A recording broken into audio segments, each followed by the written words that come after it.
Good morning everyone. तो हम लोग आज वेव ऑप्टिक्स का लेक्चर नंबर 4 देखने वाले हैं और यहाँ पे हम लोग पढ़ेंगे पोलराइजेशन ऑफ लाइट। पहले पढ़ेंगे polarization of light, method of polarization of light, उसके बाद resolving power of optical instrument. इस ऑप्टिकल इंस्ट्रूमेंट में क्या आता है? आवर ह्यूमन आई, फिर माइक्रोस्कोप और उसके बाद टेलीस्कोप। आज हम लोग जो स्टार्टिंग में पढ़ने वाले हैं that is your polarization. So let us say what is polarization? What is polarization? Now polarization of light means we know जो light होता है वो क्या होता है? This is vibration. So electromagnetic waves होता है, electric field as well as magnetic field जो होता है वो क्या करता है? Oscillate करते रहता है। Okay, electric field and magnetic field they oscillate perpendicularly to each other. क्यों? क्योंकि ये इलेक्ट्रोमैग्नेटिक वेव होता है। तो हम लोग का जो ह्यूमन आई होता है, ये जो आई है human eye, this are more sensitive towards the electric field. Magnetic field के तरफ ये सेंसिटिव नहीं होता है। Okay, this are sensitive only towards your electric field.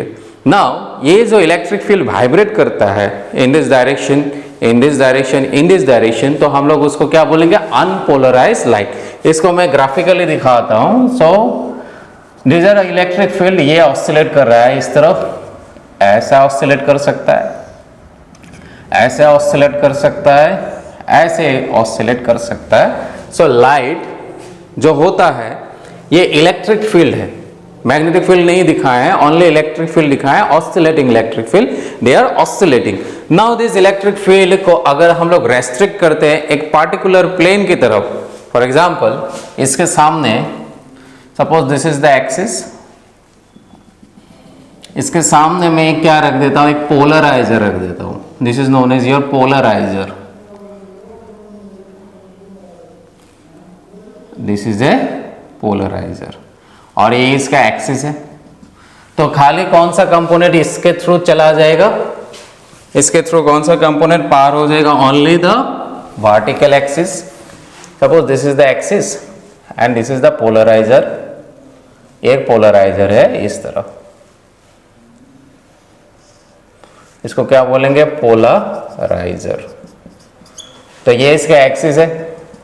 तो ये जो वाइब्रेशन है, ये वाला वाइब्रेशन इसको रोक देगा, ये वाला वाइब्रेशंस को भी रोक देगा। खाली ये जो वाइब्रेशन है ये इस तरफ जाने देगा और बाहर में जो लाइट मिलेगा एक ही वाइब्रेशंस मिलेगा। किसका? इलेक्ट्रिक फील्ड का। तो ये जो हो जाएगा ये हो जाएगा plane polarised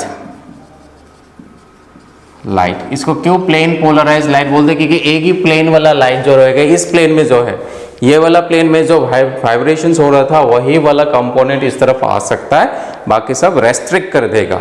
okay, so what is polarization? Polarization हम लोग बोल सकते हैं रेस्ट्रिक्टिंग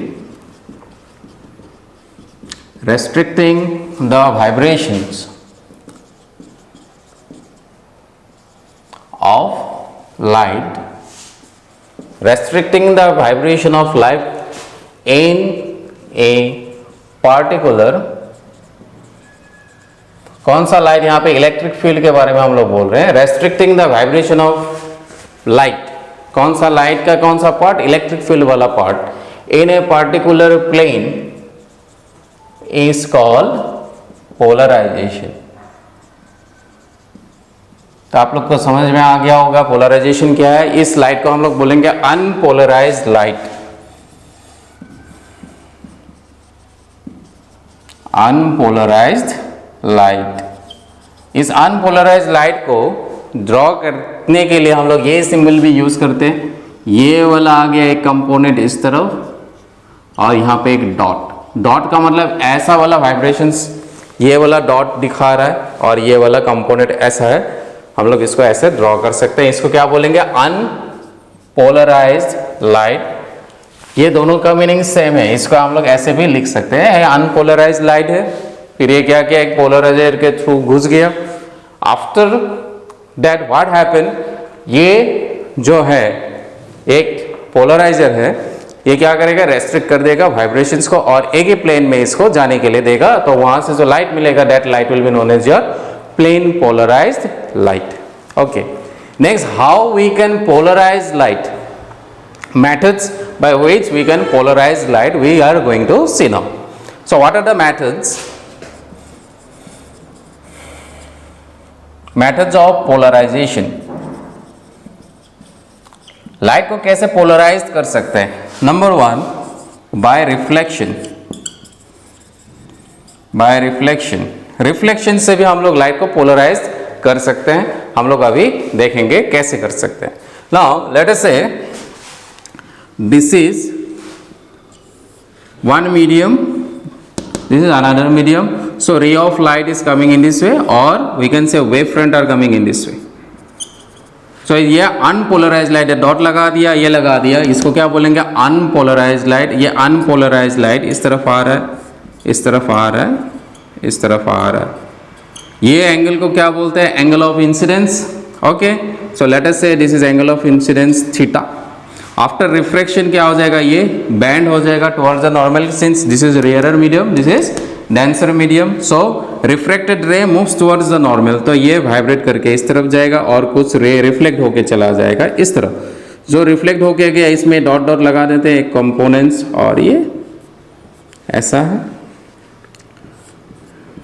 ये गया कंपोनेंट इस तरफ और एक डॉट है. So this is, we say this is angle is R. Now ये जो एंगल ऑफ इंसिडेंस है, for a particular angle of incidence, कोई भी एंगल ऑफ इंसिडेंस के लिए ये जो लाइट निकल रहा है reflected ray, this is reflected ray, ये क्या होता है? Partially polarized. ये जो रे होता है, ये जो लाइट रिफ्लेक्ट हो रहा है, ये पार्शियली पोलराइज्ड हो रहा है, इसलिए ये डॉट भी लिखा है, एक कंपोनेंट भी हम लोगों ने ड्रॉ किया है. Okay, for different angles. जो this is the angle of incidence theta. Now ये जो एंगल ऑफ इंसिडेंस थीटा है, एक पार्टिकुलर ऐसा एंगल ऑफ इंसिडेंस मिलेगा जिसके चलते ये जो रिफ्लेक्टेड लाइट है ये फुल्ली प्लेन पोलराइज्ड लाइट होता है. क्या होता है? For a particular angle of incidence, the reflected ray will be completely plane polarized light. उस particular angle को हम लोग बोलते हैं Brewster's angle. Okay. Now for a particular angle, इसी में मैं draw कर देता हूँ. Let us see. So this is the ray that is coming on it. ये vibrate कर रहा है इस तरफ. This is oscillating in this way. Oscillate कर रहा है ऐसा ऐसा. So this angle is, let us say this is theta p, angle of polarization. ये रिफ्लेक्ट होके जाएगा और इसमें एक ही कंपोनेंट मिलेगा क्योंकि ये प्लेन पोलराइज लाइट हो जाएगा और ये रिफ्रैक्टेड होगा. किस में होगा? एक पार्टिकुलर एंगल के लिए. वो एंगल को हम लोग क्या बोलते हैं? ब्रीस्टर्स एंगल. अभी देखेंगे इसमें कौन सा कंपोनेंट जा रहा है, ये वाला कंपोनेंट जा रहा है. Okay, now remember one thing, जब भी ये completely plane polarize, this is plane polarize light या पोलराइज लाइट बोल सकते हैं, PL. ओके, मैं यहाँ पे लिख देता हूँ. ये पार्शियली पोलराइज था, किसके लिए? इसके लिए. इस डायग्राम के लिए क्या था? ये पार्शियली पोलराइज, और ये क्या होगा? Completely polarize. Completely polarize light कब होगा? ये एक पार्टिकुलर एंगल के लिए होगा, और इस एंगल को क्या बोलेंगे? Theta p. This theta p is known as Brewster's angle. The angle of incidence for which we get completely plane polarized light, उस एंगल को क्या बोलेंगे? Brewster's angle. Now this is angle of refraction R, right? ये अगर angle of incidence है, ये भी क्या हो जाएगा? Angle of incident theta p, क्योंकि एंगल ऑफ इंसिडेंस किसके बराबर होता है? एंगल ऑफ रिफ्रैक्शन के बराबर होता है. Now see, ऐसा केसेस में क्या होता है? The refracted ray and the reflected ray always makes an angle of 90 degree. कब? जब angle of incidence is your Brewster's angle होता है, जब रिफ्लेक्टेड रे कितना होता है? प्लेन पोलराइज लाइट होता है. In that case what happens that the reflected ray and the refracted रे always makes an angle of 90 degree. That is whenever the angle of incidence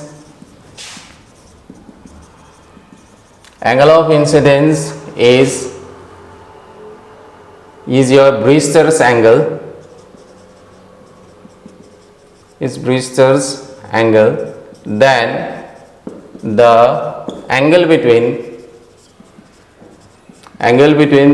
reflected ray and the refracted ray is 90 degree. Reflected ray and refracted रे के बीच में जो angle बनेगा, ये angle, ये कितना आ जाएगा, 90 डिग्री होगा उस केस में। Now from the figure you can see, ये एंगल कितना होगा, late us say this angle is x and this angle is y। Okay, इससे हम लोग एक ब्रूस्टर्स एंगल का डिराइवेशन भी देख लेते हैं। This is angle is y, x plus y angle कितना होगा, total 90 degree. Now x plus y equal to कितना आ जाएगा, 90 डिग्री। अगेन ये वाला जो x एंगल होगा, x को कैसे लिख सकते हैं, दिस x मतलब ये पूरा एंगल कितना है, 90 डिग्री है। 90 माइनस क्या करेंगे, theta of p, so this is 90 degree minus theta p लिख सकते हैं। ये x है, ये वाला एंगल निकालना है, ये टोटल एंगल कितना है, 90 डिग्री। 90 से थीटा p माइनस कर दिया। सिमिलरली y इक्वल टू कितना आ जाएगा, ये पूरा एंगल कितना है, ये पूरा एंगल 90 है। 90 में से अगर r माइनस करेंगे, ये वाला एंगल माइनस करेंगे तो क्या मिलेगा, y मिलेगा। So this becomes 90 minus your r। Now x plus y equal to 90 है, तो x प्लस वाई क्या है, this is 90 minus theta p। ये x का वैल्यू पुट कर दिया है, y का वैल्यू पुट कर देते हैं plus 90 minus r equal to कितना आ जाएगा, 90 degree. So from here you can see one, एक 90 गया कैंसिल, तो इसमें से क्या मिलेगा, 90 minus theta p minus r equal to 0, और r is equal to 90 minus theta p। So angle of refraction is given by 90 minus theta p। Theta p क्या है, ब्रूस्टर्स एंगल, जिसमें क्या होता है, कंप्लीटली प्लेन पोलराइज लाइट मिलता है। Now Snell's law अगर लगाते हैं यहाँ पे, ये मीडियम 1 है एंड मीडियम 2, ओके, और इसके अगर एयर मान लेंगे तो क्या हो जाएगा, इसमें अगर इसको हम लोग एयर मानते हैं तो इसका रिफ्रैक्टिव इंडेक्स 1 हो जाएगा। सो क्या लिख सकते हैं, 1 इंटू स्नेल्स लॉ लगा रहे हैं यहाँ पे, इस मीडियम के लिए क्या हो जाएगा, 1 into sine theta p, sine theta p equal to क्या आ जाएगा, n2 क्या है इस मीडियम के लिए, refractive index, let us say this is n, so this can be written as n sin of your refraction, this is r। okay, so what we can do, we can find the value of n, that is equal to sine of theta p divided by sine r। now if you see the value, you can put it sine of theta p divided by r का value put कर देते हैं, r कितना है, 90 minus theta p, so this sine of 90 minus theta p आ जाएगा। Sine 90 minus theta p क्या आता है, so refractive index n equal to क्या लिख सकते हैं, tan of ip, tan of theta p।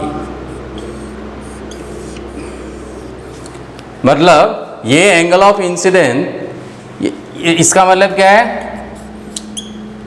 That means जो थीटा p होता है वो क्या होता है, tan inverse of refractive index का वैल्यू अगर होगा तो जो लाइट मिलेगा वो कंप्लीटली पोलराइज लाइट मिलता है। मतलब ये जो एंगल ऑफ इंसिडेंस है, that angle should be tangent of the refractive index.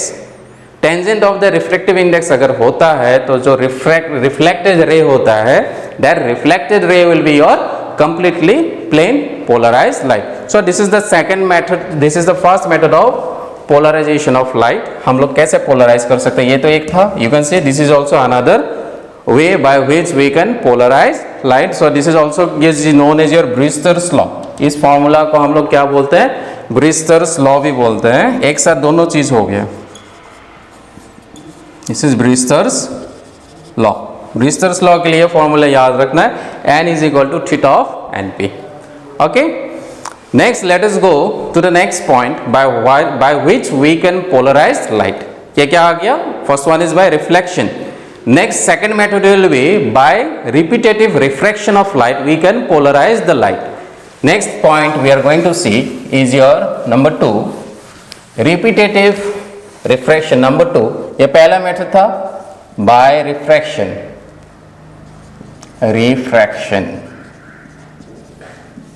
Refraction के थ्रू भी हम लोग लाइट को पोलराइज लाइट बना सकते हैं। कैसे, now see this, suppose this is unpolarized light, this is unpolarized light, मैं शॉर्ट में लिख ला unpolarized light, UPL means unpolarized light. इसको हम लोग क्या करते हैं, यहाँ पे एक मीडियम डाल देते हैं रिफ्रैक्शन होने के लिए, इस मीडियम को ऐसे डाल दिया तो इसमें क्या आ जाएगा, जैसे लाइट आके गिरेगा इसके ऊपर तो ये रिफ्लेक्ट होके इस तरफ रिफ्लेक्ट होके चला जाएगा, एक रे गया इस तरफ, ओके इस तरफ गया, और यहां से जो पार होके जाएगा दिस विल बी पार्शियली, ये क्या आ जाएगा, दिस विल बी पार्शियली, ये वाला अनपोलराइज्ड लाइट, ये रे आके गिरा, ये क्या कर रहा है, रिफ्लेक्ट कर रहा है, कुछ तो ऐसे स्ट्रेट चला जाएगा, यहाँ पे जो हो रहा था ये रे आया गिरा यहाँ पे, एक रिफ्लेक्ट होके जा रहा है और एक इस तरफ जा रहा है, तो एक रे इस तरफ स्ट्रेट जा रहा है, ओके। नाउ जैसे ये जाएगा, ये क्या हो जाएगा, पार्शियली पोलराइज्ड लाइट, PPL मतलब क्या है, पार्शियली पोलराइज्ड लाइट, UPL मतलब अनपोलराइज्ड लाइट। फिर से इसको क्या किया, इसी के एक्सिस में और एक क्या रख दिया, ऐसा ही हम लोगों ने एक मटेरियल रख दिया, फिर से क्या हो जाएगा, लाइट गिरा और एक इसका जो कंपोनेंट था इस तरफ गया, इस तरफ चला गया, तो ऐसे ऐसे जैसे रिफ्रैक्शन होता रहेगा, बहुत सारा रिफ्रैक्शन। कुछ देर बाद हम लोग को क्या मिलेगा, सपोज यहाँ पे और एक मैं ड्रॉ कर देता हूँ, इसमें दो था ऐसा, ओके, एक में क्या था, ये वाला कंपोनेंट चला गया और ये गया इस तरफ, ठीक है। जैसे ये बाहर की तरफ आएगा तो यहाँ पे जो लाइट मिलेगा, this light will be your completely polarized light, ये PL लिखा है मतलब है पोलराइज्ड लाइट, ये क्या हो जाएगा, पार्शियली पोलराइज्ड लाइट। नाउ ये रिपीटेटिव रिफ्रैक्शन हो रहा है, यू कैन सी लाइट आगे गिर रहा है, यहाँ रिफ्लेक्शन हो रहा है, लेकिन ये पोलराइज्ड लाइट नहीं, ये पार्शियली पोलराइज्ड है, और ये वाला जो लाइट है ये भी क्या है, पार्शियली पोलराइज्ड। जैसे पार्शियली पोलराइज होता जाएगा तो एक वाला कंपोनेंट हम लोग रख देंगे और इस तरफ जो निकल के आ जाएगा लास्ट में बहुत सारा रिफ्रैक्शन होने के बाद जो लाइट इस तरफ चला जाएगा वो क्या मिलेगा, that will be your plane polarised light. So this is the second method by which we can polarize the light. Okay, first method पता चल गया reflection, second method is by refraction. Okay, next third method देखते हैं हम लोग। Next number 3 will be is your double refraction method. Next number 3 by double refraction. इसको हम लोग और एक केस दोनों को कंबाइन करके पढ़ते हैं, डिक्रोइज्म भी बोलते हैं इसको, बाय डिक्रोइज्म भी बोल सकते हैं, by dichroism. Okay, now let us see, ये रे ऑफ लाइट है, ये क्या है, एक मीडियम है, ये अनदर मीडियम है। सपोज दिस मीडियम, इस मीडियम का नाम हम लोग बोलते हैं एक अनदर मीडियम है, ये क्या है, अनदर मीडियम है। अगर ये जो मीडियम है ये बाय फ्रिंजेंट, बाय रीफ्रिंजेंट,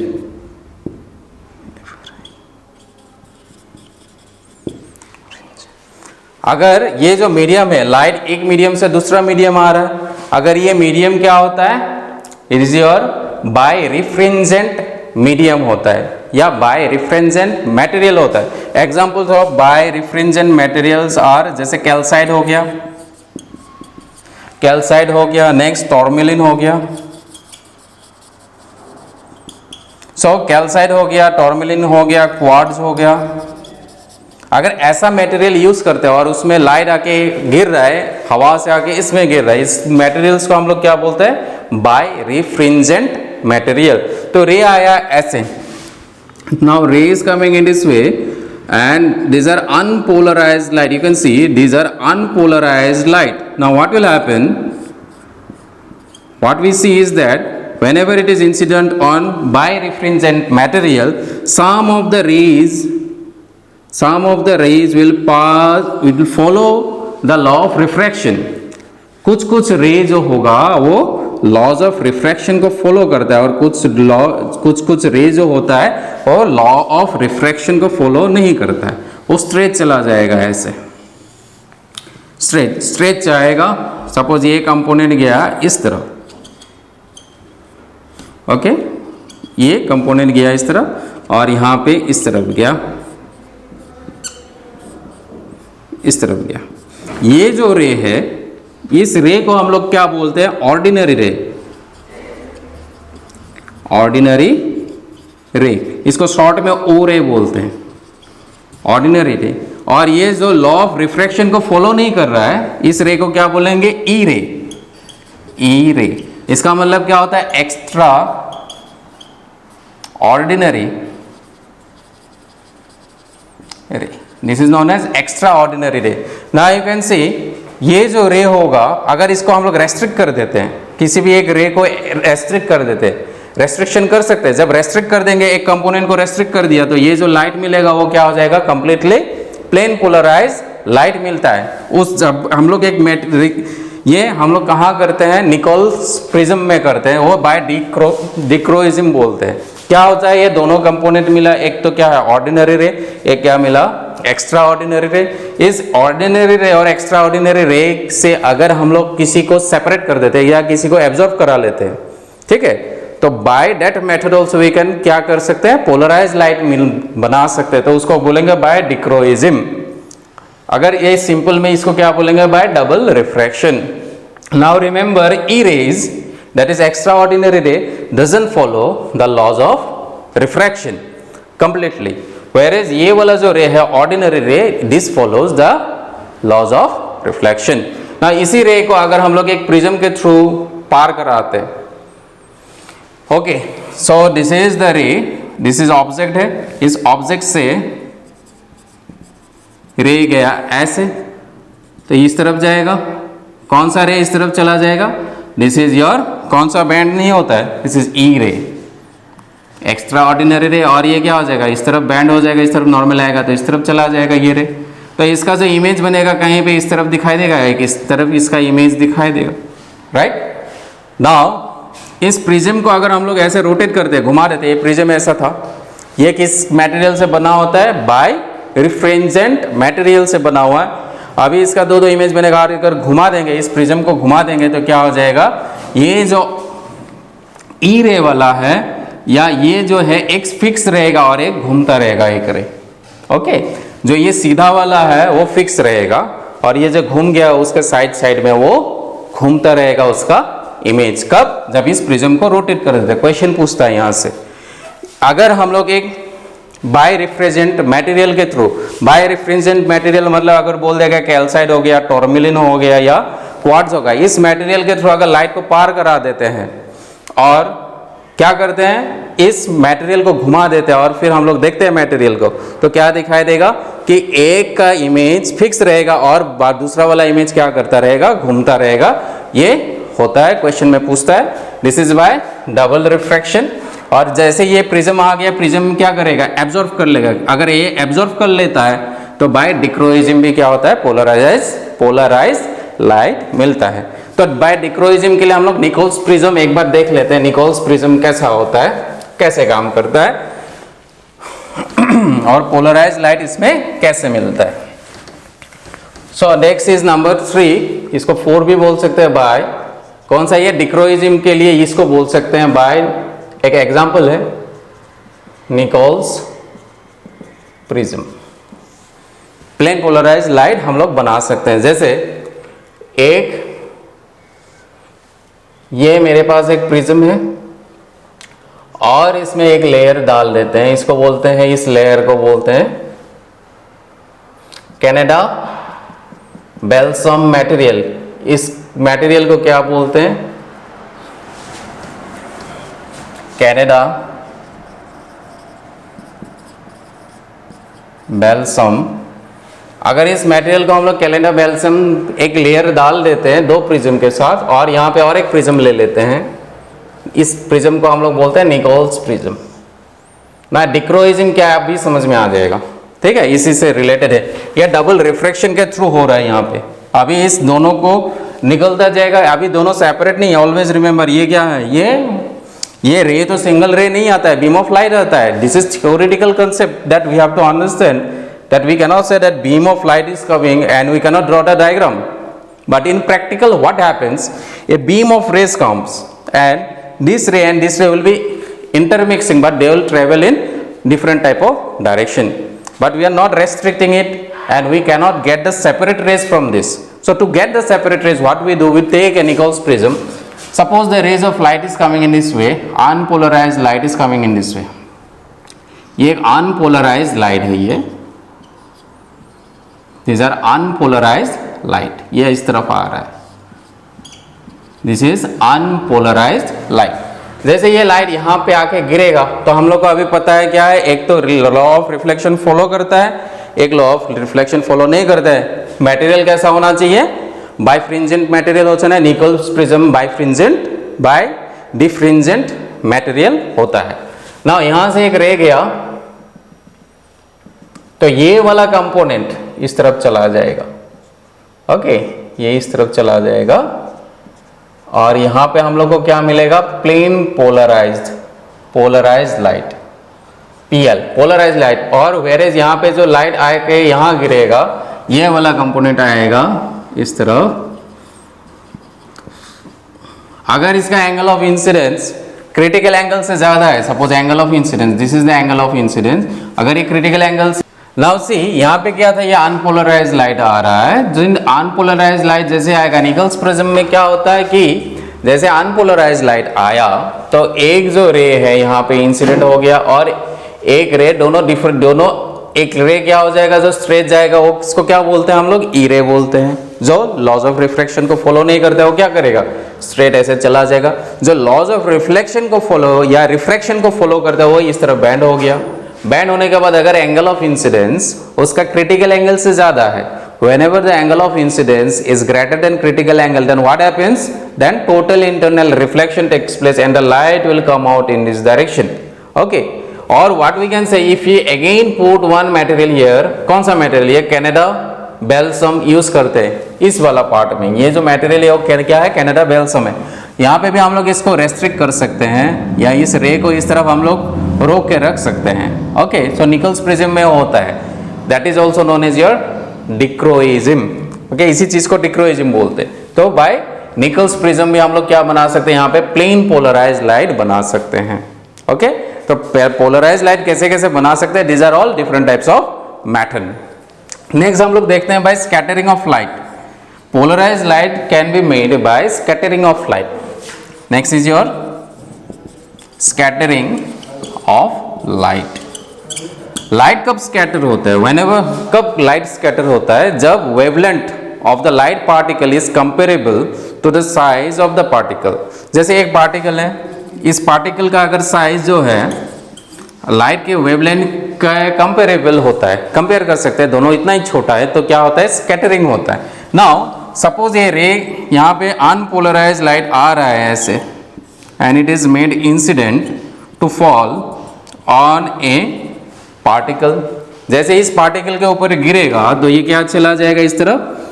इस तरफ चला जाएगा. इस तरफ परपेंडिकुलर डायरेक्शन में अगर हम लोग देखते हैं तो परपेंडिकुलर डायरेक्शन में क्या मिलता है? पोलराइज्ड लाइट मिलता है. और इस तरफ पार्शियली पोलराइज्ड लाइट मिलता है. इस तरफ पार्शियली पोलराइज्ड लाइट.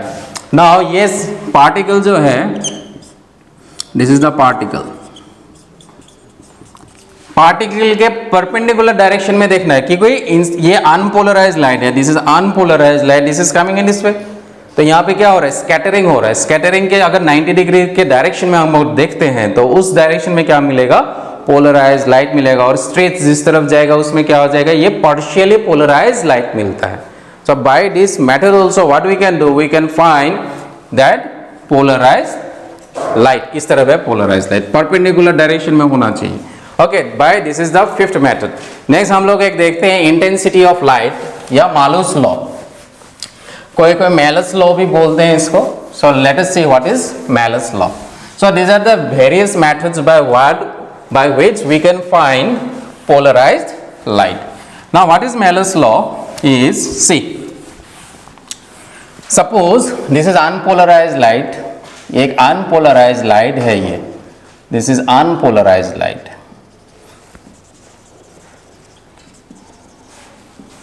इसको हम क्या करते हैं? सपोज ये मेरा एक पोलराइजर है, दिस इज ए पोलराइजर, इसके एक्सिस में हम लोग डाल देते हैं। ओके, तो ये इसका एक्सिस है, दिस इज द एक्सिस। ये अनपोलराइज्ड लाइट है, दिस इज अनपोलराइज्ड लाइट। जैसे ये पोलराइज्ड लाइट इस पोलराइजर के थ्रू पार होके जाएगा तो कौन सा कंपोनेंट मिलता है? ये वाला कंपोनेंट मिलता है। अभी हम लोगों ने देखा ये कैसा होता है, दिस इज पोलराइज्ड लाइट होता है। फिर से अगर ये वाला कंपोनेंट जो पोलराइजर है इसको सामने रख देते हैं, लेकिन अभी कैसे रखेंगे इसको थोड़ा सा हम लोग बैंड करके रख देते हैं ऐसा। ओके, इसको घुमा देते हैं। अभी इसको पोलराइजर नहीं बोलेंगे, इसको क्या बोलते हैं? अभी इसका नाम चेंज हो जाता है, इसका नाम क्या हो जाता है? Analyser. Analyser. So this is the axis है। अब ये लाइट किस तरफ जाएगा? ये जब लाइट जाएगा इसका कंपोनेंट जाएगा। सपोज ये जो वाइब्रेशन हो रहा है इसका एम्पलीट्यूड हम लोग ए मान लेते हैं। सपोज एम्पलीट्यूड क्या है इसका? ए है। जैसे इस एक्सिस के थ्रू निकल के जाएगा, ये ओरिजिनल एक्सिस कैसा था इसका एक्सिस था ऐसा, तो it is making an angle theta. जैसे ये वाला का चीज यहाँ पे आएगा तो कौन सा कंपोनेंट इसके थ्रू जा सकता है? ये वाला कंपोनेंट जा सकता है। तो ये वाला कंपोनेंट क्या हो जाएगा? This component will be A cos theta. और एक कंपोनेंट किस तरफ आएगा? ये ए था, इस डायरेक्शन में क्या होगा? ए कॉस थीटा। और एक डायरेक्शन में इस तरफ क्या आ जाएगा? इस डायरेक्शन में परपेंडिकुलर डायरेक्शन में ये क्या आ जाएगा? ए साइन थीटा। सो इंटेंसिटी जो मिलेगा पोलराइज लाइट का वो ऐसे निकलेगा। ये क्या आ जाएगा? ए कॉस थीटा ना। ऑलरेडी हम लोगों ने देखा था अगर यहाँ पे इंटेंसिटी आई होता है, जैसे बाहर आते हैं इसका इंटेंसिटी क्या हो जाता है? आई नॉट बाय 2 हो जाता है। अगेन हम लोग को पता है intensity is directly proportional to amplitude square. तो इससे हम लोग क्या लिखते हैं? Intensity is directly proportional to a square cos square theta. और आई इज इक्वल टू हम लोग क्या लिखते हैं इसमें? I naught cos square theta, या I is equal to I naught cos square theta. इस लॉ को हम लोग क्या बोलते हैं? मेलस लॉ, जिसमें इंटेंसिटी जो है यहाँ से आधा हो जाता है। हम लोग देखेंगे इससे रिलेटेड क्वेश्चंस। नेक्स्ट हम लोग पढ़ते हैं पोलराइजेशन। पोलराइजेशन तो पढ़ लिए। Resolving power of optical instruments देखते हैं इसके बाद। Okay, let's see now the resolving power of optical instrument. Optical instrument mainly हम लोग का क्या होता है? ह्यूमन आई, उसके बाद माइक्रोस्कोप होता है, टेलीस्कोप होता है। These are the optical instrument. Now resolving power क्या होता है? रिजॉल्विंग पावर का मतलब क्या होता है? सी, व्हेनेवर हम लोग का मेन काम जो होता है कि कोई भी चीज, जैसे माइक्रोस्कोप हो गया, टेलीस्कोप हो गया, ह्यूमन आई का काम क्या है? कोई भी चीज को देखना, डिस्टिंक्ट देखना ही मेन काम होता है। नाउ सपोज से हम लोग कुछ चीज को मैग्नीफाई कर रहे हैं।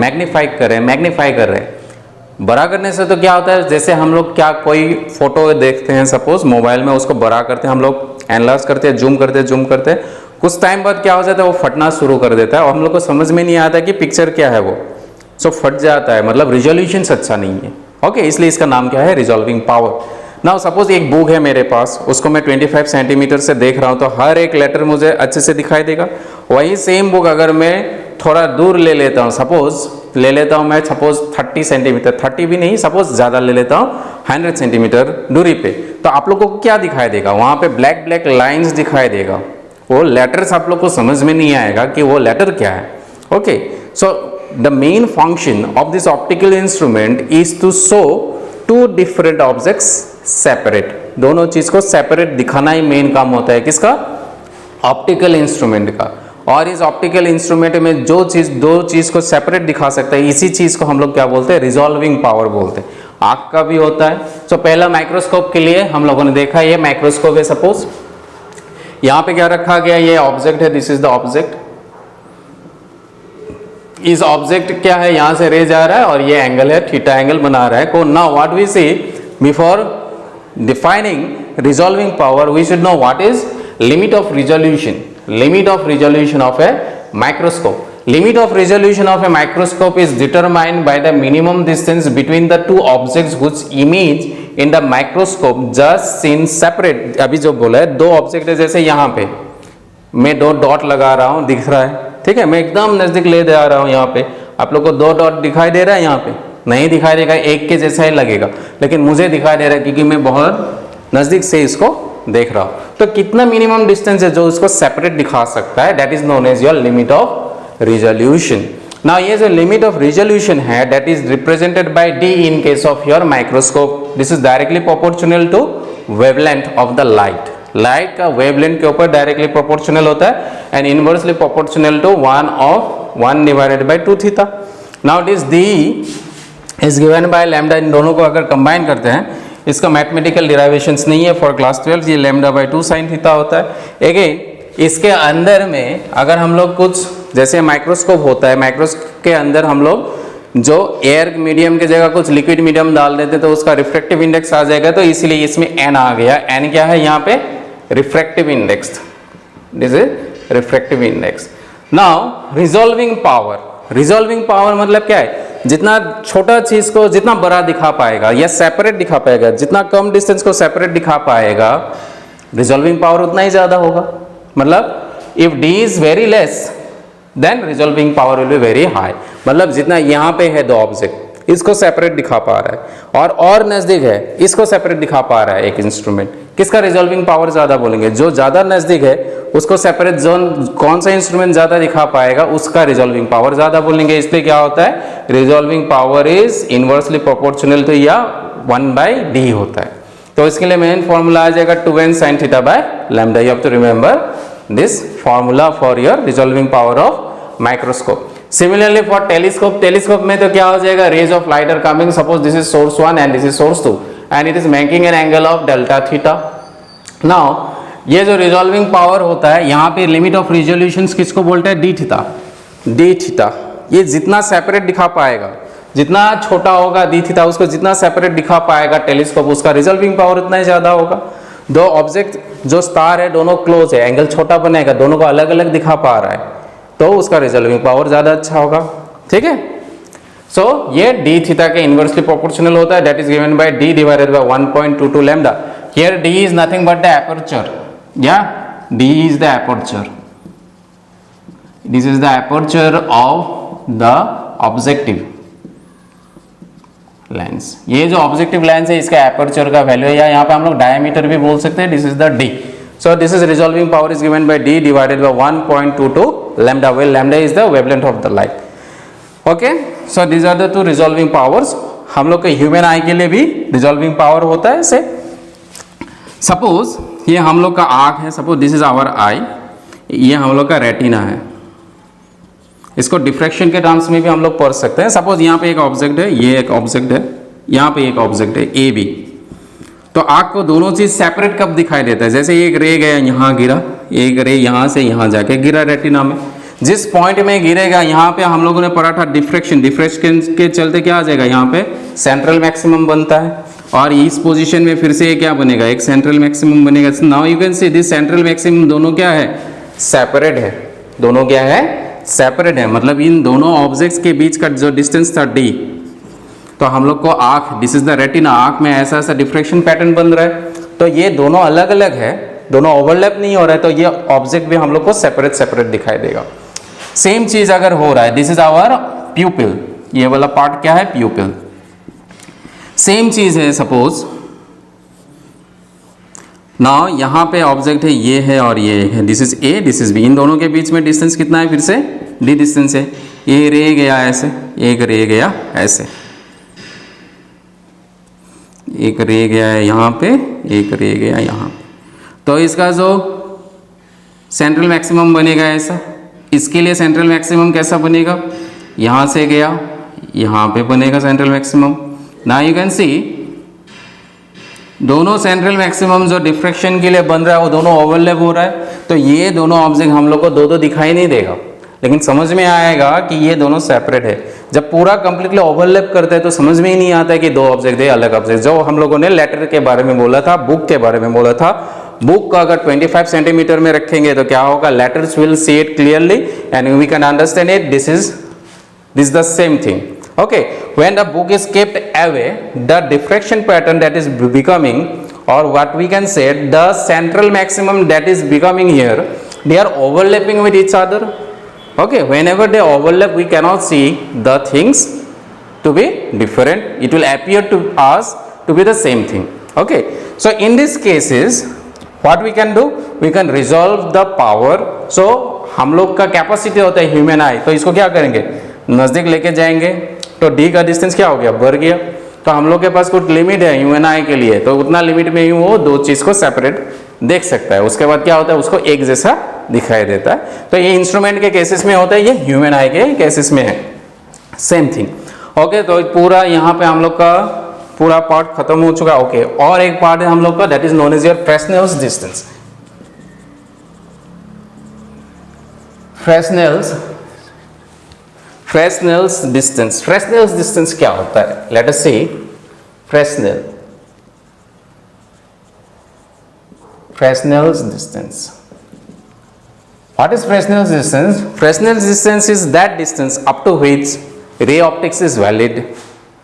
समझ में आ रहा है?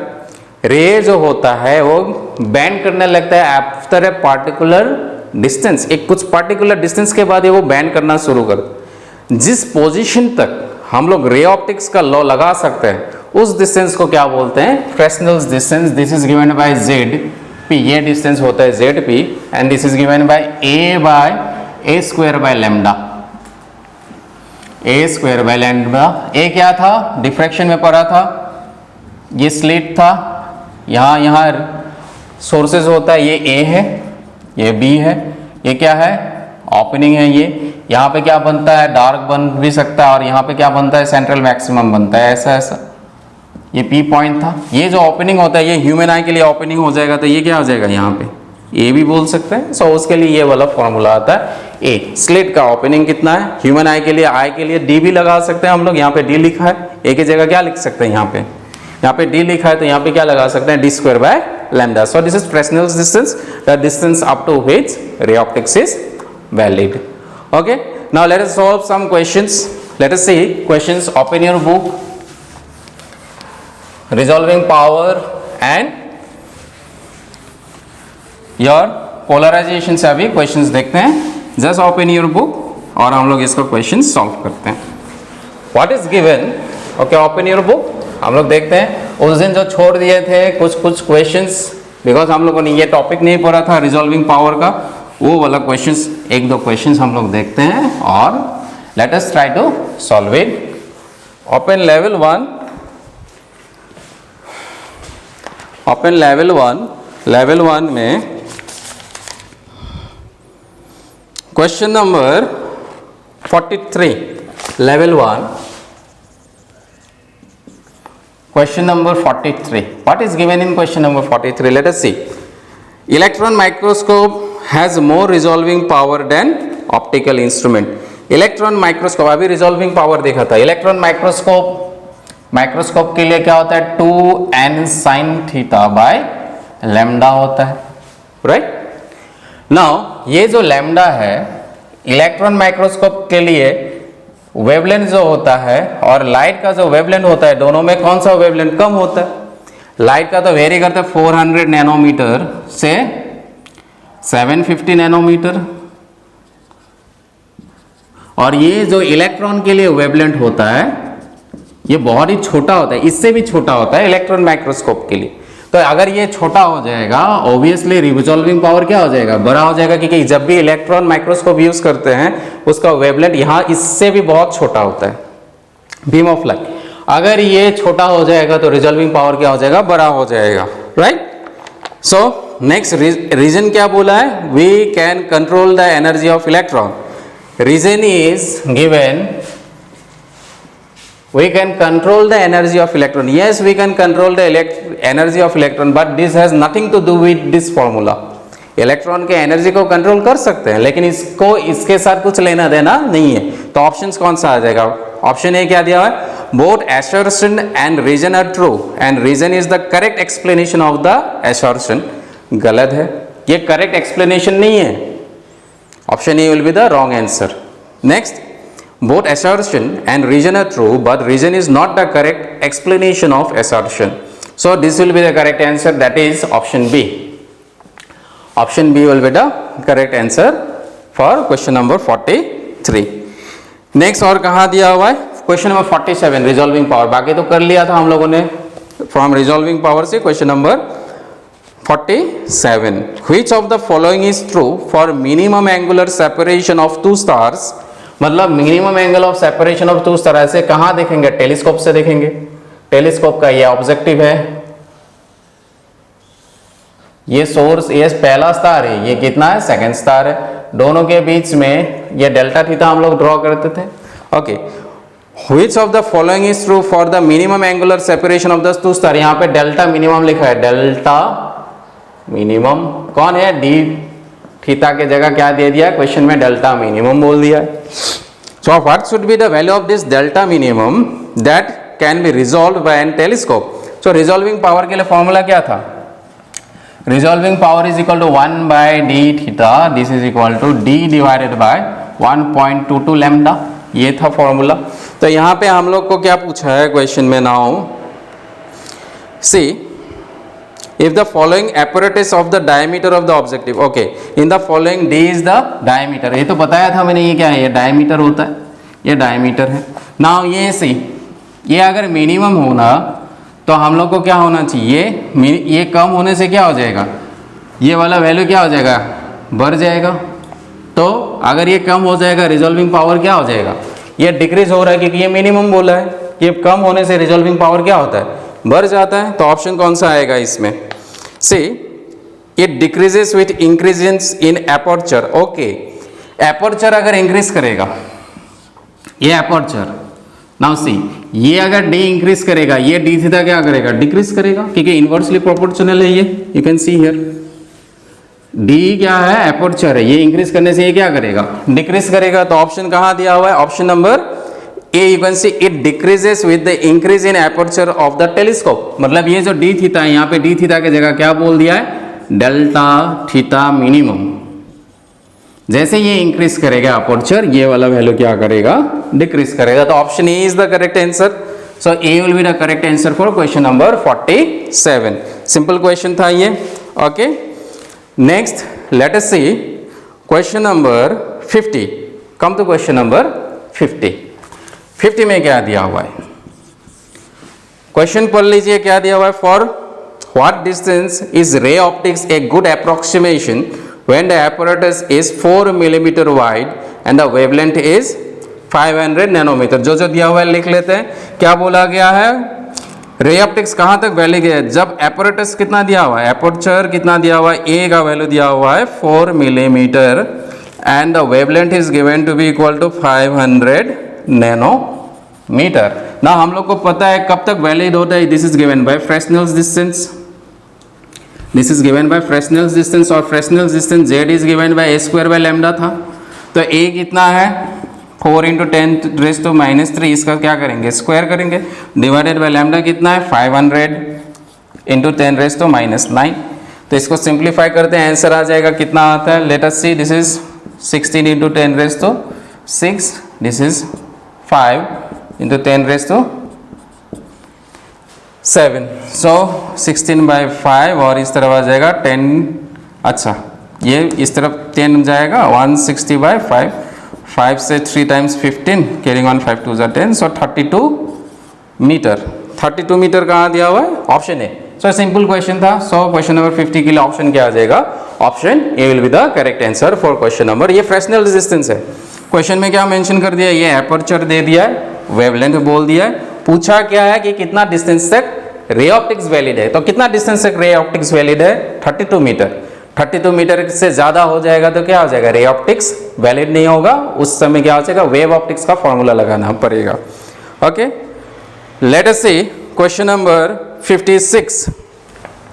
56 में आते हैं, क्वेश्चन नंबर 56 आप लोग पढ़ लीजिए क्या दिया हुआ है, लेवल 1 का question number 56। Question number 56, what is given, see the headlight of a jeep are 1.2 metre apart. जो हेडलाइट है जीप का वो कितना डिस्टेंस एपर्ट में दिया हुआ है, 1.2 metre apart. If the pupil of the eye, जो आँख का प्यूपिल है, of the observer has a diameter of 2 millimetre, आँख का डायमीटर दे दिया है 2 मिलीमीटर, और जो गाड़ी का हेडलाइट है वो कितना दिया हुआ है, डिस्टेंस 1.2 मीटर एपर्ट बोला गया है। एंड लाइट ऑफ वेवलेंथ, जो लाइट निकल रहा है हेडलाइट से उसका वेवलेंथ बोल दिया कितना है, 5896 angstrom. What should be the maximum distance of the jeep from the observer if the two headlights are just separated, मतलब गाड़ी का जो जीप का दोनों हेडलाइट है वो इंसान से कितना दूरी पे होना चाहिए कि दोनों हेडलाइट सेपरेट सेपरेट दिखेगा, क्योंकि एक पार्टिकुलर डिस्टेंस के बाद हम दोनों को क्या दिखाई देगा, एक जैसा ही दिखाई देगा। क्यों, डिफ्रैक्शन पैटर्न देखा था, ओवरलैप करेगा तो दोनों को सिंगल जैसा दिखाई देगा। जैसे नजदीक जाएंगे एक पार्टिकुलर डिस्टेंस होगा, जैसे वो दो दो दिखना शुरू करेगा। वो डिस्टेंस पूछा है कितना होगा, तो लिख लेते हैं क्या क्या दिया हुआ है। What is given, headlight of the jeep are 1.2 metre apart, so D दिया हुआ है 1.2 मीटर एपार्ट। ओके, नेक्स्ट क्या दिया है, capital D, diameter of the pupil, आंख का प्यूपिल कितना दिया हुआ है 2 millimetre, so this becomes 2 × 10⁻³ metre. Wavelength is given, this is 5896 angstrom. Okay, हम लोग को पूछा है distance of the jeep, distance of jeep, ये कौन सा फॉर्मूला से यूज करते हैं, आर्क के लिए मिनिमम डिस्टेंस जो होता है वो x इज इक्वल टू कितना होना चाहिए, this d into D divided by 1.22 lambda. Telescope के लिए हम लोगों ने क्या देखा था, ये होता है फॉर्मूला। ये क्या है, ह्यूमन आई है। ह्यूमन आई के लिए क्या करना चाहिए, मिनिमम डिस्टेंस जिसके लिए दो सेपरेट दिखता है वो minimum distance is given by कितना डिस्टेंस से दिखता है, this is given by x is equal to d into D divided by 1.22 lambda. ना वैल्यूज दिया हुआ है, पुट कर देना यहाँ पे, d कितना दिया हुआ है, capital D 2 × 10⁻³ and d arc का जो ओपनिंग है, अच्छा ये हम लोग का आर्क का डायमीटर दे दिया, इतना हम लोगों ने लिख लिया है। Okay, next d is given to be how much, 1.2 metre, 1.2, this is 1.22 into, ये सेपरेशन है, डी इज द सेपरेशन है, हेडलाइट के बीच का सेपरेशन, दो चीज, ये ऑब्जेक्ट है ए बी, अभी आंख ड्रॉ किया था हम लोगों ने ऐसा, ये हम लोग का आंख, ये हम लोग का रेटिना है। जैसे यहाँ से एक रे आया, यहाँ से एक रे आया, तो यहाँ से क्या बनेगा, डिफ्रैक्शन पैटर्न ऐसा बनेगा, इसमें डिफ्रैक्शन पैटर्न ऐसा बनेगा, दोनों सेपरेट दिखेगा तो हम लोग को ये सेपरेट दिखाई देता है। ठीक है, तो ये डिस्टेंस कितना दिया था, डी दिया हुआ है, तो इसी का वैल्यू हम लोग पुट कर देते कितना है, 5896 इंटू 10⁻⁻10। ओके, 1.22 तो अप्रॉक्सीमेट काट सकते हैं। ओके, इसको एक कैंसिल करके देखते हैं हम लोग, यहाँ ये कैंसिल गया, सो दिस बिकम्स 5896 इंटू 10⁻³ 10⁻10, तो इट बिकम्स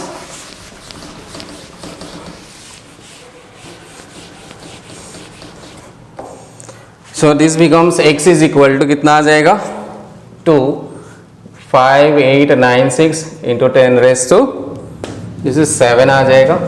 7 होने से 20,000 कर देते, कितना है, 1 2 3 4, इसमें आ जाएगा 3, सो दिस इज 5896। सो ये कितना टाइम जाएगा, 5 3 = 15, 5 4 = 20, 20 से ज़्यादा है, 3 पॉइंट समथिंग आएगा, सो 3 पॉइंट कुछ आएगा, अप्रॉक्सीमेट बोल रहे हैं, हाँ दिस इज अप्रॉक्सीमेट। हम लोग देखते हैं कि हम लोग का आंसर मैच कर रहा है कि नहीं। सो 3 पॉइंट इंटू 10⁻³ मतलब यह हो जाएगा, नियरली क्या आ जाएगा, किलोमीटर में दिया हुआ है, ऑप्शन सी दिया हुआ है, you can see option C कितना दिया हुआ है, 3.34 किलोमीटर। इसको डिवाइड करने से कितना आ जाएगा, इतना आंसर आप लोग को मिल जाएगा। So approximate we can find it out, कितना आता है इसका आंसर। ओके, नेक्स्ट देखते हैं question number 71।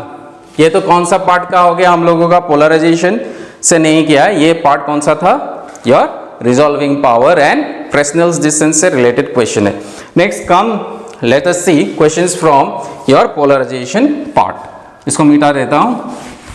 Okay, now see the question. Question number 71. This is from the part of polarization. The percentage of incident unpolarized light passing through two nickel prism oriented with their principal planes at angle theta is 25. Then theta is okay. क्या बोला है, the percentage of incident unpolarised light passing through two Nicol prism, दो Nicol prism हम लोगों ने देखा था, एक निकल प्रिज्म ऐसा है, एक इस तरफ है, एक अनपोलराइज्ड लाइट आया, यहां से क्या हो जाएगा, पोलराइज्ड लाइट निकल के चला गया, हम लोग को पता है अगर इंसिडेंट रे है यहाँ से जो पोलराइज हो जाएगा उस इंसिडेंट का क्या हो जाता है, आधा हो जाता है। दिस इज इंसिडेंट रे, कहाँ पे, यहाँ पे आ जाएगा इंसिडेंट में I0/2, यहाँ नहीं होगा। यहाँ से यहाँ तक जैसे पहला से क्या हो जाएगा, पहला प्रिज्म के थ्रू अगर बाहर निकलता है, दो निकल्स प्रिज्म रखा है, यहाँ से अगर बाहर आते हैं, अगर ये पोलराइज लाइट होगा तो ये क्या हो जाएगा I0/2। This is polarise light, this is unpolarise light. हम लोगों को पता है, स्टार्टिंग में मैंने थ्योरी में बताया। नेक्स्ट क्या बोला, और एक प्रिज्म है यहाँ पे, इसके थ्रू बाहर जा रहा है, फिर से क्या मिलेगा, पोलराइज लाइट ही मिलेगा। और कितना एंगल थीटा का वैल्यू पूछा है कितना, तो हम लोग को पता है इंटेंसिटी जो यहाँ से यहाँ तक आएगा, सपोज इसको हम लोग बोल देते हैं I1 = I0/2। पहला intensity of light after passing through first prism, पहला प्रिज्म से जब लाइट निकल रहा है तो इंटेंसिटी कितना हो जाएगा, I0/2। नेक्स्ट में क्या हो जाएगा, इंटेंसिटी 2, इसको हम लोगों को पता है क्या था, I1 cos² थीटा होता है। कौन सा लॉ लगा है, मालूस लॉ लगा है। सो I2, ये इसको इक्वल लिख सकते हैं। So I2 can be written as I1 की जगह क्या लिख सकते हैं, I0/2 cos² थीटा। तो यहाँ से क्या हो जाएगा 2, I2 मतलब I बोल सकते हैं इंटेंसिटी, जो इनिशियल इंटेंसिटी था I डिवाइडेड बाय क्या हो जाएगा I0, ये क्या आ जाएगा cos² थीटा। ना ये जो रेशियो दिया है, ये कितना बोला है, कितना लाइट पार होके जाता है, वो 25% बोला है। तो क्या लिखेंगे, this is equal to 2 into 25% मतलब क्या है 100, 25/100। इसका रेशियो हम लोग को बोल दिया है। जो इंसिडेंट अनपोलराइज लाइट था और जो पोलराइज होके निकल गया इंसिडेंट, उसका रेशियो बोल दिया कितना, 25% निकल के आता है। Now so this becomes cos² theta, तो 25 से 4 टाइम्स गया, 2 1 जा 2, 2 2 जा 4, सो दिस बिकम्स cos थीटा = 1/2 हो जाएगा। 1/2 नहीं होगा, 1/2 था, इसमें रूट आ जाएगा। ये थीटा का वैल्यू कितना होता है 45 डिग्री, क्योंकि cos थीटा का 1/2 होता है जब थीटा 45 डिग्री होता है। तो ऑप्शन कहाँ मिलेगा, ऑप्शन सी मिलेगा। क्वेश्चन नंबर 71 के लिए option C will be the correct answer. Next see question number 72, ये 71 था। Let us see question number 72। 72 क्या दिया हुआ है 72 में, when unpolarized light is incident on the plane glass plate at Brewster's angle, Brewster's angle में अगर unpolarized light गिर रहा है तो क्या होगा, then which of the following statement is correct, कौन सा स्टेटमेंट करेक्ट है। Option A, reflected and refracted rays are completely polarised, गलत है। Only reflected ray is polarised and refracted ray क्या था, पार्शियली पोलराइज्ड। तो कहाँ मिलेगा ये ऑप्शन, ऑप्शन बी में क्या दिया हुआ है, reflected and refracted ray are completely polarised with their planes of polarization perpendicular to each other, गलत है। reflected light is plane polarized but transmitted light is partially polarized, so option C is the correct answer. okay, Brewster's angle में क्या होता है theory में मैंने बताया। Next 73 में क्या बोला, एक कैल्साइट क्रिस्टल, कैल्साइट क्या होता है, डाइफ्रिंजेंट मटेरियल होता है। इस बाय डिफ्रिंजेंट मटेरियल में क्या होता था, हम लोगों ने पढ़ा था, एक क्या रे निकलता है, एक ऑर्डिनरी रे निकलता है, और एक क्या रे निकलता है, एक ई रे निकलता है, एक्स्ट्रा ऑर्डिनरी रे। तो यहाँ पे क्वेश्चन में क्या पूछा है, a calcite crystal is placed over a dot on a piece of paper and rotated on viewing through the calcite one will see, मतलब ये यहाँ पे एक ऑब्जेक्ट था, बताया था कैल्साइट है तो क्या है, बाइफ्रिंजेंट मटेरियल, तो यहाँ पे जाएगा एक रे इस तरफ जाके बैंड हो जाएगा। ये कौन सा रे है, ई रे, एंड दिस इज ओ रे। इसका इमेज यहाँ दिखाएगा, इसका इमेज कहाँ दिखाई देगा, ये तो बैंड नहीं हो रहा है, तो इसमें अगर रोटेट करेंगे इस प्रिज्म को, क्या बताया था अभी, तो एक जो इमेज होता है, एक इमेज क्या लगेगा, रोटेट कर रहा है, एक फिक्स है, एक के बाहर में इसको अगर घुमाता है तो एक के साइड में एक घूमता रहता है, ये दिखाई देगा। ऑप्शंस कहाँ देता है, कहाँ दिया हुआ है see, in option D you can find one dot rotating about the other. So 73 के लिए ऑप्शन क्या आ जाएगा, D, one dot rotating over the other दिखाई देगा, ई रे एंड ओ रे के बीच में। नेक्स्ट है क्वेश्चन नंबर 74। 74 में क्या दिया हुआ है? An unpolarised beam of light of intensity कितना दिया है? 2a², इतना दिया हुआ है। Okay, passes through thin polaroid assuming zero absorptions in the polaroid, the intensity of the emergent ray, emergent ray क्या हो जाता है? ये अगर emergent intensity हो जाएगा वो क्या हो जाएगा? I/2 हो जाता है। so I/2 मतलब क्या हो जाएगा? A² आ जाएगा। 2 कैंसिल गया तो ऑप्शन कहाँ आ जाएगा? सिंपल था क्वेश्चन, ऑप्शन क्या आ जाएगा? बी। 74 के लिए ऑप्शन क्या आ जाएगा? B. Next let us see question number 75। 75 में क्या दिया हुआ है? Go through the question. 75 question number 75. What is given? If lambda a and lambda m are the wavelength of a beam of light in air and medium. अच्छा, ये medium है, wavelength यहाँ है, ये लेफ्ट ये है। ओके, ये medium 1 है, ये मीडियम 2 है। मीडियम ए क्या है? एयर के लिए ये मीडियम 2 है, ये बोल दिया है। If theta is the polarising angle, मतलब ये अनपोलराइज लाइट आ रहा है, theta is the angle of polarization, then the correct relations between lambda a lambda m and theta, lambda a lambda m and theta के बीच में relation क्या है ये हम लोग को पूछा। now we know refractive index is equal to क्या होता है? speed of light in air divided by speed of light in medium, n equal to क्या होता है? lambda mu, lambda एयर के लिए आ जाएगा म्यू मतलब फ्रीक्वेंसी, फ्रीक्वेंसी तो इस मीडियम में जो रहेगा इस मीडियम में वही रहता है, फ्रीक्वेंसी कभी भी लाइट का चेंज नहीं होता, वेवलेंथ चेंज होता है। तो ये क्या आ जाएगा? लैम्डा एम म्यू, ये गया cancel. So N is equal to lambda A by lambda M. Again हम लोग को पता है from Brewster's law N equal to क्या होता है? N is equal to tan theta P होता है, एंगल ऑफ पोलराइजेशन होता है ना। इस एन की जगह क्या लिख सकते हैं? Tan theta. तो अकॉर्डिंग टू ब्रिस्टर्स लॉ हम लोग को पता क्या है? N is equal 10 of theta P होता है ना। ये एन की जगह क्या लिख सकते हैं? 10 थीटा पी, और ये किस तरफ आ जाएगा? Lambda A by lambda M ना। ऑप्शंस देखते हैं कहाँ पे मैच किया है। अच्छा, ऑप्शन ए, अच्छा इसको ऐसे दिया हुआ है, लैम्डा ए के फॉर्म में दिया हुआ है सब, lambda A lambda A lambda M lambda M. So lambda M या लैम्डा ए इक्वल टू क्या आ जाएगा? Lambda M by theta. Options match कर रहा है? नहीं कर रहा है। अच्छा, इसको देख लेते हैं, इसको यहाँ रखते हैं लैम्डा एम, ये लैम्डा एम इधर लाए हैं तो ये क्या आ जाएगा? लैम्डा ए भाई ये क्या आ जाएगा? 10 ऑफ थीटा पी। यहाँ पे थीटा बोल दिया, क्वेश्चन में थीटा लिख देते हैं। तो ये क्या आ जाएगा? This is nothing but lambda M is equal to lambda 1/10 theta क्या होता है? Cot theta. So this becomes cot theta. ये कहाँ मिल रहा है? Option even C. Will get this option in option number D.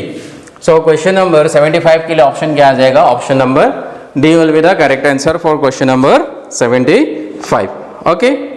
Now let us see question number 76. इसको लिख लीजिए। Okay. Let us come to question number 76. 76 में क्या दिया हुआ है? What is given in question number 76? See.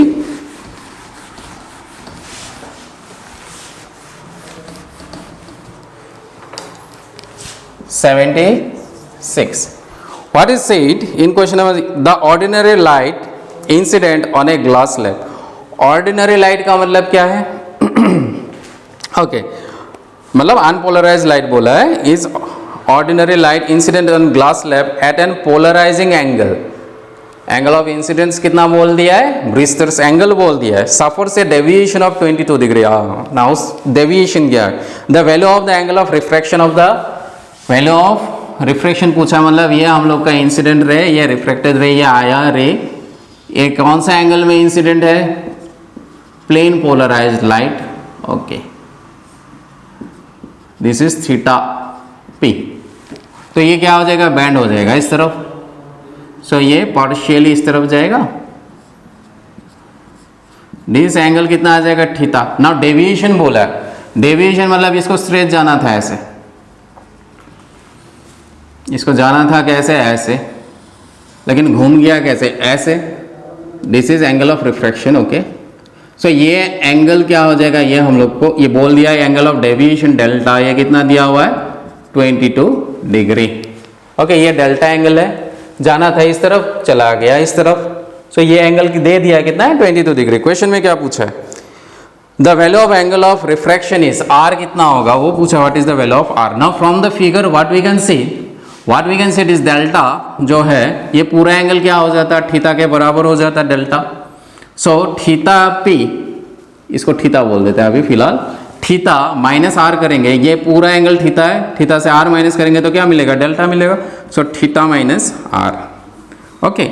या इसको एंगल ऑफ इंसिडेंस भी बोल सकते हैं I, okay. So this is I minus R आ गया, ये इक्वेशन 1 है और इसका वैल्यू दे दिया है 22 डिग्री। नाउ ये जो पूरा एंगल होता है, ये एंगल ये कितना था, टोटल 90 डिग्री था। सो हम लोग क्या बोल सकते हैं, this angle is I, okay. Angle of reflection यहाँ था ये, दिस इज आई, ये रिफ्लेक्ट होके जाएगा इस तरफ, दिस इज पोलराइज लाइट, ये पूरा एंगल, ये वाला angle, this whole angle is your 90 degree, this is also I, okay. Now you can see हम लोगों ने डिराइव करके दिखाया भी था उस समय इन ब्रीस्टर्स ले, हम लोगों ने दिखा था आई प्लस आर कितना आ जाता है, you can see I plus R कितना आ जाता है उस केस में 90 डिग्री आता है। ये इक्वेशन 2 लिख सकते हैं। अगर याद नहीं है डिराइवेशन को बैक करके वीडियो को देखिए, यहाँ से अभी डिराइव किया था। आई प्लस आर कितना आ जाएगा, या आर हम लोगों ने क्या लिखा था 90 डिग्री माइनस आई लिखा था, ये इसको आई की जगह क्या लिखते थे, थीटा पी लिखते थे, ओके। सो इसको याद हो जाना चाहिए। सो दिस इज आई, ओके। हम लोग को क्या दे दिया, ये वाला इक्वेशन हम लोग को पता है, ओके। मैं इसको इस तरफ लिख देता हूँ। So what we know, this is 90 degree is equal to I plus R, this is equation number 2। दोनों को हम लोग ऐड कर देते हैं, ओके। ऐड करेंगे तो इसको delta is given to be how much 22 degree and delta is equal to I minus R, so this is 22 degree. Now 2 से 1 को माइनस कर देते हैं, 2 माइनस 1, आई माइनस आई 0 हो गया, ये माइनस माइनस चला गया, 90 से हम लोग 22 माइनस करते हैं, सो दिस बिकम्स 68 और ये कितना आ जाएगा 2r। सो यहाँ से r कितना आ जाएगा 68/2, सो दिस बिकम्स 34 डिग्री। तो ऑप्शन कौन सा आ जाएगा इसमें, ऑप्शन सी। सो 76 के लिए ऑप्शन क्या आ जाएगा, सी। 2 से 1 को माइनस किया, ओके। तो ऐसे ट्राई कीजिएगा क्वेश्चन, 76 भी हो गया, you can solve most of the questions. Try कीजिएगा ऐसे पोलराइजेशन का क्वेश्चन सॉल्व करने के लिए।